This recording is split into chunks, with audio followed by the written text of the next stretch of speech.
Hey, good morning, it is. You ever notice how everything suddenly makes sense the second you stop looking at the headlines and start looking at the money?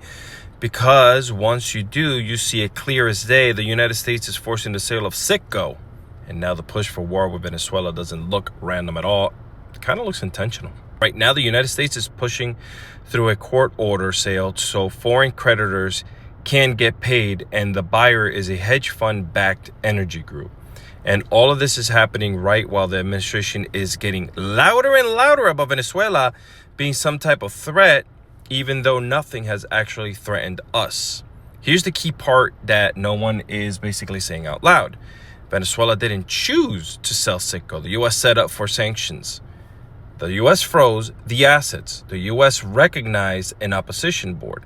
The U.S. controlled the licenses, and the U.S. allowed the court to move ahead with the auction. And magically, the winning bid land in the hands of a wealthy American-backed firm while Venezuela loses the biggest piece of economic power it has outside of its borders. Now, ask yourself this simple question. Why is Trump suddenly pushing this drug cartel war narrative again?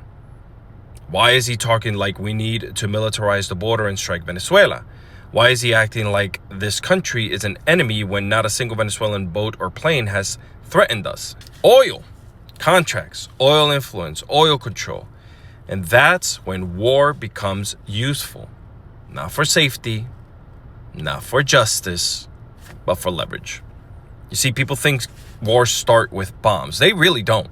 They start with seizures, with sanctions, with asset manipulation, with forced sales that just so happen to hand billions of dollars to foreign power, to people close to the administration. And when Venezuela pushes back, the U.S. gets to say, see, they're unstable.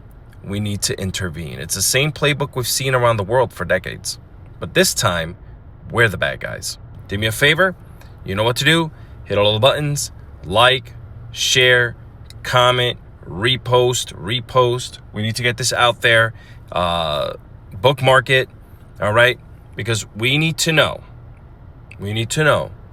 Do you think this forced sale is the setup for a war that we definitely don't need? Or maybe, wait a second, do you think the U.S. is going to pretend this is all about security? We need to hear from you guys.